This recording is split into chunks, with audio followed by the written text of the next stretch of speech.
وبقي مطالبة البرهان على أن وجود الواجب وتشخصه عين على أن وجود الواجب وتشخصه وليه واجب وليه وجود الواجب چلو على أن وجود الواجب وتشخصه عين ذاته وبيانه أن التشخص الخاص بالوجود كذلك لو لم يكن عينا له تعالى لكان إما جزءا أو زائدا والأول باطل لما مر سابقا والثاني أيضا باطل فإن الزائد يتأتى فيه احتمالات ثلاثة إما أن يكون قائما منضما أو منتزعا أو أمرا منفصلا والانفصال ظاهر البطلان فإن الوجود والتشخص كليهما محمولان على الواجب تعالى والمنفصل لا يحمل أصلا والقيام يستلزم احتياج القائم إلى ما قام به والاحتياج ملازم للإمكان والممكن يستلزم إلة فوجود الواجب يستلزم أن يكون له إلة ولا تكون غيره تعالى وإلا لم يكن الواجب واجبا ولا تكون العلة نفس ذات الواجب من حيث هي فإن الإلية من خواص الوجود فالوجود الذي بحسبه يكون علة لوجوده إما أن يكون عين الوجود وجود المعدود فيلزم دور أو غيره فيلزم التسلسل هذا فيلزم التسلسل هذا إذا بس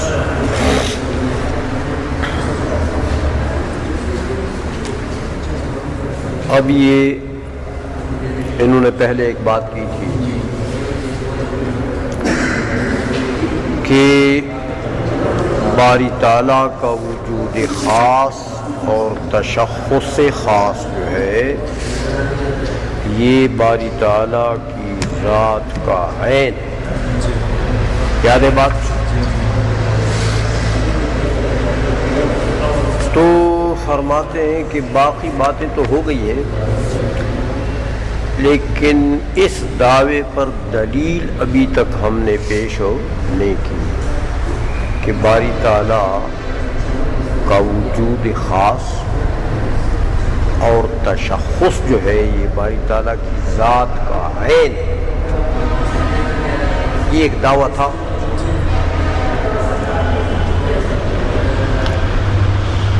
اس لیے فرماتے ہیں کہ وہ بقیہ مطالبۃ البرہان علی ان وجود الواجب و تشخصہ عین ذاتہ. آئی سو میں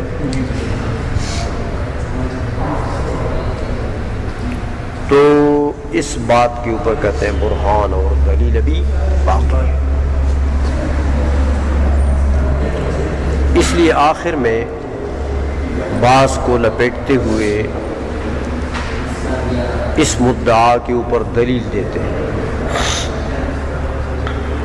لا یتصور والی جو ضبط ہے تو اس کی باسوں ختم ہو جائے گی. کہتے دلیل یہ ہے کہ دیکھو یہ تو ہم نے کہہ دیا کہ باری تعالیٰ کا وجود خاص اور تشخص جو ہے یہ اس کی ذات کا عین ہے. مان لو اس کو کہ عین ہے. اور بفرض محال اگر نہیں مانتے ہو اور تم کہتے ہو کہ عین نہیں ہے تو تشخص خاص وجود خاص باری تعالیٰ کی ذات کی اگر عین نہیں ہے تو پھر احتمالات بنتے ہیں 3.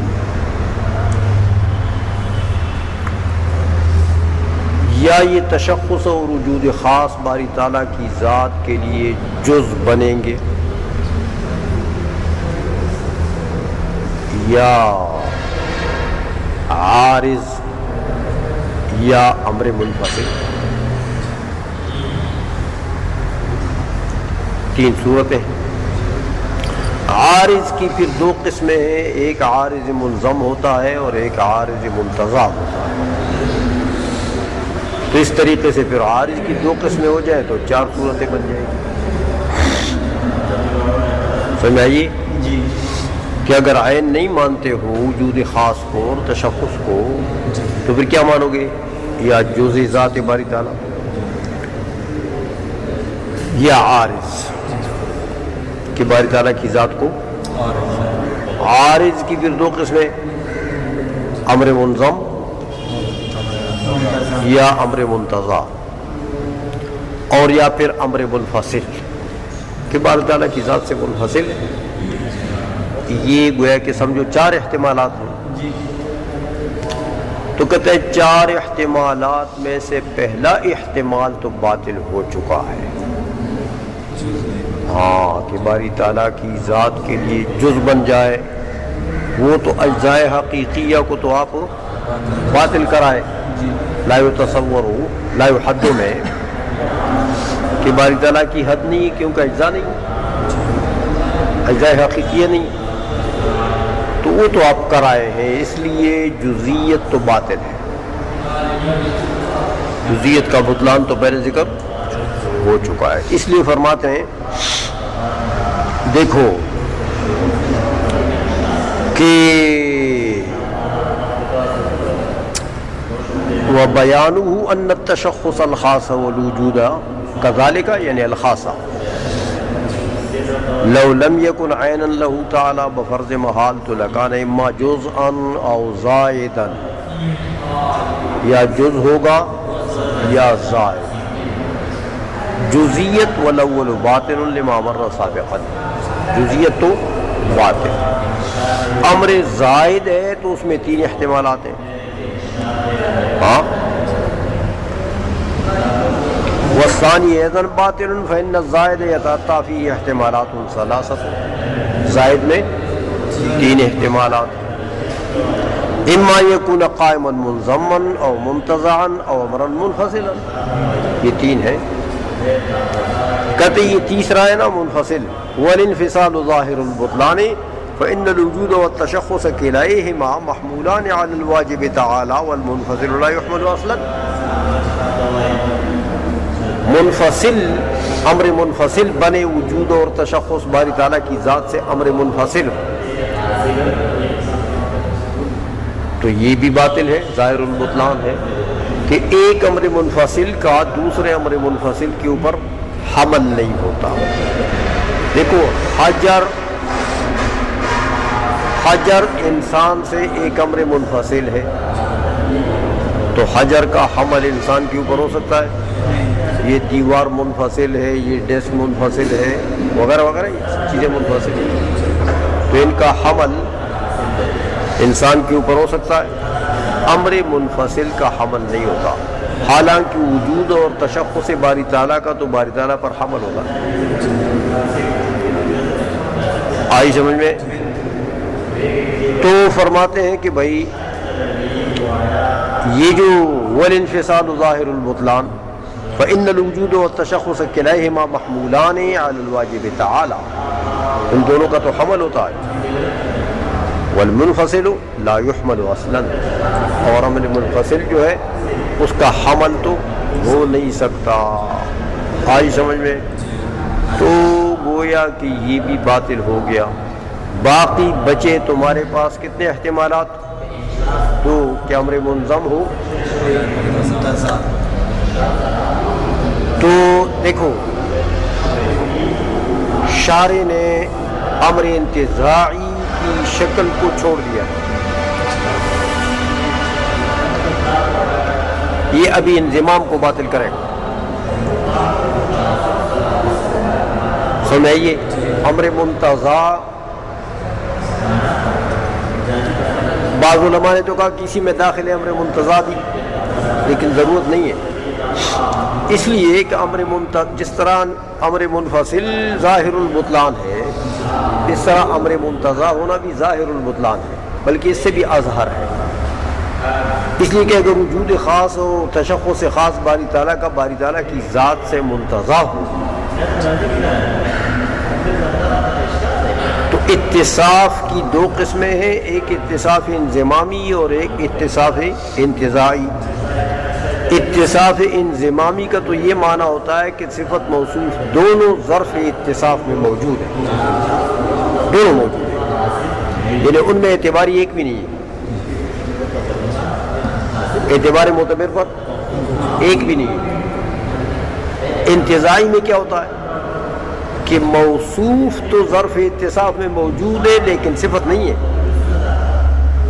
صفت کے وجود کا دار و مدار ہے اعتبار معتبر پر، انتزاعی منتزع پر. اگر منتزع انتزاع کرے گا تو صفت ہو جائے گی اور نہیں کرے گا تو نہیں ہوگی. سمجھ میں آ گئی ہے؟ تو اس کا وجود تو پھر موقوف ہوتا ہے کس پر؟ منتزعین کے انتزاع پر. اس کا تو مطلب یہ ہوگا کہ اگر منتزعین نہ ہو تو باری تعالیٰ کا وجود نہیں ہوگا، تو باری تعالیٰ معدوم ہو جائے گا اعوذ باللہ. تو عدم جس پر آ جائے وہ تو حادث ہوتا ہے، تو واجب نہ رہا. اس لیے چونکہ انتزاعی کا بطلان جو ہے وہ بہت اظہر ہے، اس لیے شارع نے اس دلیل میں اس شق کے ابطال کا ذکر نہیں کیا کہ وہ بالکل اظہر ہے. آئی سمجھ میں؟ باقی انتزاعی کو باطل کرتے ہیں، کہتے دیکھو والقیام یستلزم احتیاج القائم الی ما قام به. والقیام کہ اگر یہ صفت انضمامی بن جائے، وجود اور تشخص کیا ہو؟ انضمامی ہو، تو بھائی پھر اس کا تو مطلب یہ ہوگا کہ یہ صفت جو ہے یہ موصوف کے ساتھ منظم ہے. ظرف اتصاف میں دونوں موجود ہیں لیکن اس صفت کا انضمام ہے کس کے ساتھ ہو؟ کیا مطلب؟ یہ اس کے ساتھ قائم. یہ صفت موصوف کے ساتھ ہو قائم. اسے کہتے ہیں والقیام یستلزم احتیاج القائم الی ما قام به. قاعدہ ہے پھر کہ اگر صفت کو تم قائم مانتے ہو، یعنی تشخص اور وجود کو اگر قائم بذات الواجب مانتے ہو کہ تشخص اور وجود کیا ہے؟ یہ باری تعالیٰ کی ذات سے قائم ہے، تو جو چیز دوسرے کے ساتھ قائم ہوتی ہے وہ ما قام بہ کی طرف محتاج ہوتی ہے. ما قام بہ کی طرف ہو تو باری تعالیٰ کا وجود اور تشخص العیاذ باللہ یہ محتاج ہو جائے گا اپنی ذات باری تعالیٰ کی طرف. ذاتی تو باری تعالیٰ اپنے وجود و تشخص میں، باری تعالیٰ کے وجود و تشخص میں گویا کہ احتیاج لازم آ گیا ذات باری تعالیٰ کی طرف. احتیاج لازم آ گیا. اول احتیاج ملازم للامکان.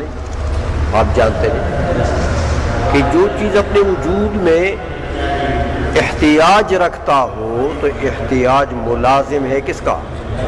ہاں، جہاں احتیاج ہوگا وہاں امکان ہوگا.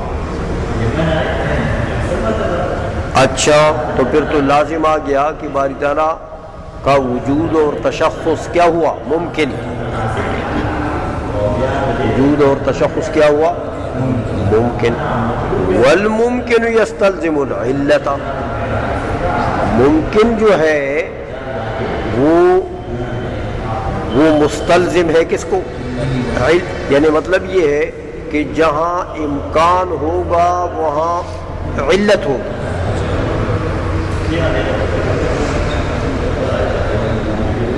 ممکن بدون علت موجود ہو سکتا نہیں ہے.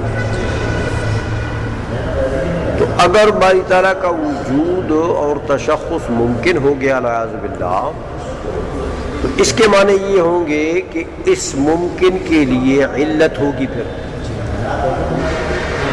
اس ممکن کو وجود میں لانے کے لیے کیا چیز ہوگی؟ علت ہوگی.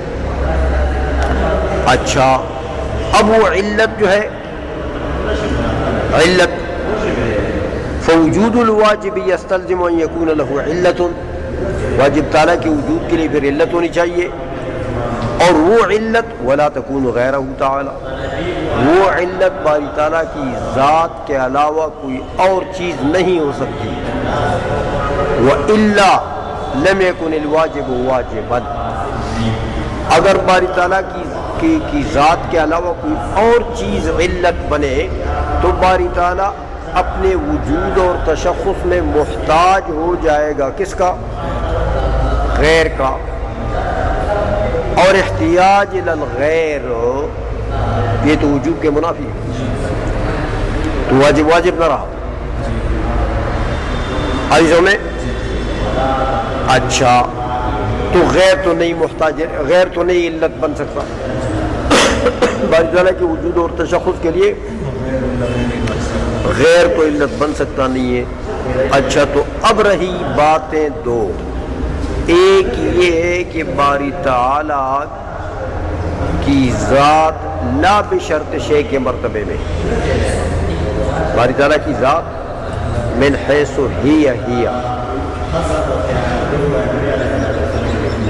قطع نظر وجود تشخص صفات، سب سے قطع نظر صرف ذات محض یہ علت بنے اس وجود اور تشخص کے لیے، ذات محض یا ذات من حیث الوجود، ذات علت بنے، دو صورتیں۔ کہتے بھائی ولا يكون العلت نفس ذات الواجب من حیث ہی، دیکھا کہ صرف ذات بحث جو ہے وہ علت بنے، یہ تو نہیں ہو سکتا، ذات کو لا بشرط شے کے مرتبے میں لے تو یہ محض ذات وجود اور تشخص کے لیے علت ہو، کیوں؟ وجہ یہ ہے کہ فإن العلیۃ من خواص الوجود، کہ کسی بھی چیز کا دوسرے کے لیے علت بننا، دوسرے کے وجود کے لیے علت بننا کا کیا مطلب ہے؟ کہ وہ اس کے وجود کا افادہ کرتا ہے، وہ علت کیا کرتا ہے؟ دوسرے کو وجود دیتا ہے۔ تو اگر علت میں خود وجود نہیں ہے تو وہ دوسرے کو وجود دے سکے گا؟ تو اگر ذات محض لیتے ہو تو ذات محض میں تو وجود نہیں ہے، ذات لا بشرط شے کے مرتبے میں، ذات قطع نظر وجود اور صفات سے لا بشرط شے کے مرتبے میں اس میں وجود ہے، وہ تو بات ذات ہے، وہاں تو وجود نہیں ہے۔ تو جب وجود نہیں ہے اس ذات کے ساتھ ہو تو وہ دوسرے کو وجود دے سکے گا، وہ تشخص اور وجود کو وجود دے سکے گا؟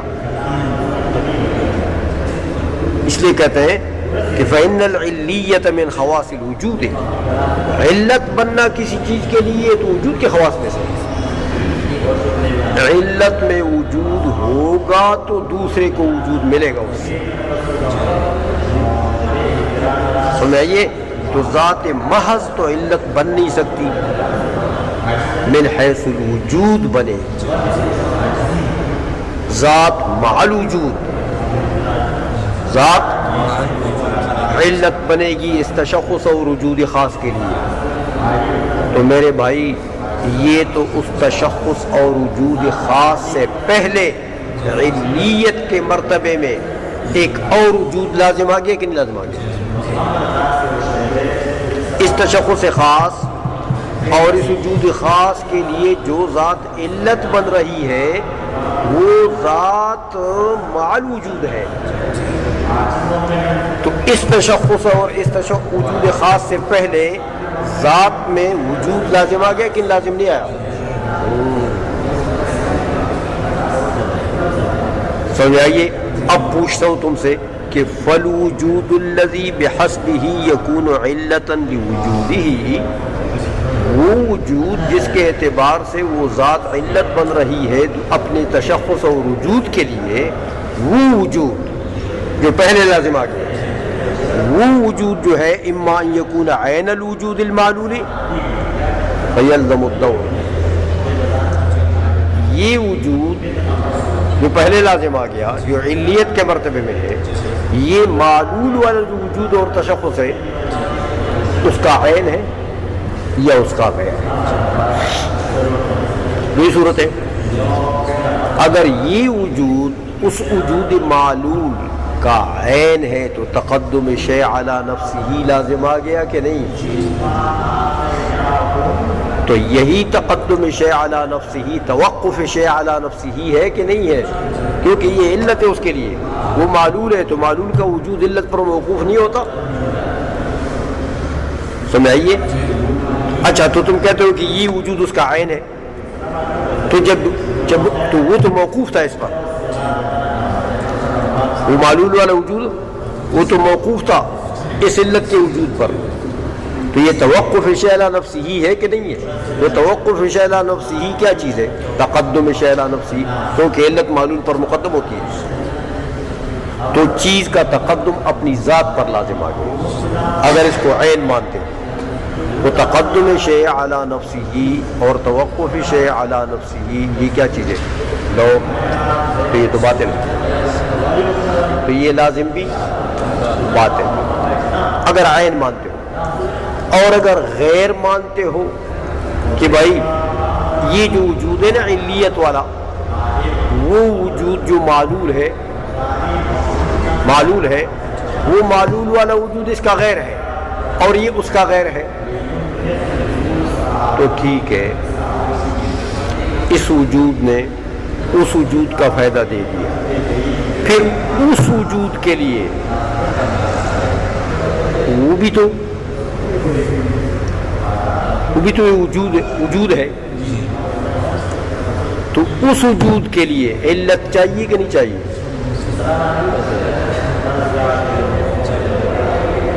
یہ اور وہ تو غیر ہو گئے نا، تو یہ علت بن گیا اس کے لیے، تو وہ معلول ہو گیا نا، تو یہ تو اس کا غیر ہے اور یہ اس کے لیے علت بن گیا اور یہ اس کا غیر ہے، تو جب غیر ہے تو پھر اس کے لیے ایک اور علت چاہیے، تو پھر اس کے متعلق پوچھیں گے کہ وہ اپنے معلوم کا عین ہے کہ غیر ہے، اگر وہ بھی غیر ہے تو پھر اس کے لیے اور چاہیے۔ اسے علی ھذا القیاس چلو گے تو کیا لازم آئے گا؟ تسلسل، تو یہ لازم بھی تو باطل ہے۔ تو صورتیں تھیں دو کہ یا مرتبہ ذات بحت علت بنے، وہ تو باطل ہے کیونکہ وہ وجود نہیں ہے، تو علت تو وہ چیز بن سکتی ہے جس میں وجود ہو، یا ذات مع الوجود، تو پھر تو تقدم شیء علی نفسہ لازم آ گیا، اور یا تسلسل، سلسلہ غیر متناہی چلے گا۔ سمجھ آئیے؟ تو یہ تو دونوں صورتیں باطل ہیں، اس لیے کہتے ہیں اگر غیر ہے تو فیلزم التسلسل، تو پھر تسلسل لازم آ گیا۔ آئی سمجھ میں؟ تو یہ تسلسل بھی باطل ہے اور یہ دور بھی باطل ہے، تو لازم تو یہ آ گیا کہ بھائی یہ وجود جو ہے اور تشخص خاص جو ہے یہ قائم اور امر ملزم بھی نہیں ہو سکتا، امر ملزم بھی نہیں ہو سکتا، ورنہ یہ استحالے لازم آتے ہیں۔ اچھا، تو وجود اور تشخص خاص کا جز بننا بھی باطل، جز بننا بھی، امر منفصل بننا بھی باطل، امر منظم بننا بھی باطل، امر منتظر رہ گیا اس کا ذکر نہیں کیا، وہ میں نے آپ کو بتا دیا کہ چونکہ اس کا بطلان تو اظہر ہے، تو منتظر ہونا بھی باطل، تو باقی کیا بچا کہ یہی تشخص اور وجود باری تعالیٰ کی ذات کا عین تو یہی ثابت ہو گیا جب باقی تمام شکوک باطل ہو گئے، باقی تمام احتمالات باطل ہو گئے، تو ایک بچا کیا کہ باری تعالیٰ کی ذات کہاں ہے۔ تو یہ برہان ہے اور یہ دلیل ہے اس بات کے لیے کہ بھائی باری تعالیٰ کا وجود خاص اور باری تعالیٰ کا تشخص خاص وہ باری تعالیٰ کی ذات کا عین ہے، کیونکہ اور صورتیں میں سے ایک صورت بھی نہیں بن سکتی، اور احتمالات میں سے ایک احتمال بھی نہیں بن سکتا، تو باقی ہمارے پاس یہ ایک ہی چیز بچی ہے۔ لہٰذا ہم نے کہا تھا کہ تشخص خاص اور وجود خاص باری تعالیٰ کی ذات کا آئی سمجھ میں۔ فرماتے ھذا اذا قرئ لا یتصور، یہ جو تقریریں میں نے کر ہے یہ اس ضبط پر میں نے کی ہے کہ لا یتصور پڑھا جائے، لا متن میں جو ہے نا وہ لا یتصور ہو جائے تو پھر یہ تقریر ہے، لا یتصور ہوگا تو پھر اس کی تقریر ہو گیا۔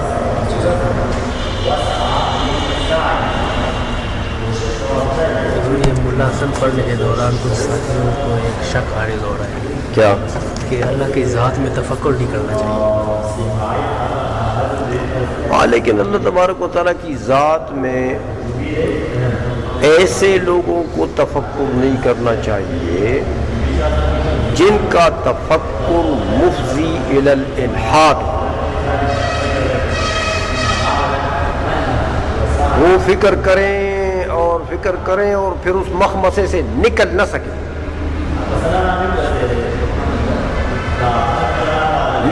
سکے، بس اس کے اندر وہ گمراہ ہو جائے، وہ عقیدہ ہی خراب ہو جائے، تو وہ فکر منع ہے۔ امام اعظم رحمۃ اللہ علیہ نے اور دوسرے علماء نے یہی کہا ہے، وہ محمول ہے اس قول پر کہ وہ لوگ جو تفکر فی ذات کرتے ہیں اور پھر ان کا یہ تفکر جو ہے یہ مفضی الی الالحاد بن جائے، کہ ان کے پاس وہ ایک تصور آ جاتا ہے، ایک چیز آ جاتی ہے، مثلا باری تعالیٰ کے اجزاء، باری تعالیٰ کی ذات اگر مرکب ہے تو اس کے اجزاء ہوں گے، اب اجزاء کے ابطال کا اس کو کوئی طریقہ نہیں آتا، تو وہ ایک الحاد میں پھنس گیا۔ ایسے لوگوں کو باری تعالیٰ کی ذات میں اس قسم کے تفکرات نہیں کرنے چاہیے۔ جو علماء ہیں، جو اہل ہیں، جو ان الحادات کی طرف ان کا تفکر مفضی نہیں ہے بلکہ الٹا تقویت ایمان کی طرف مفضی، ان کے لیے تفکر منع نہیں ہے۔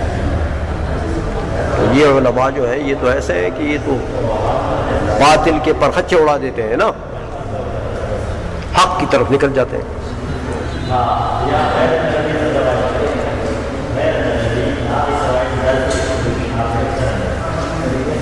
یا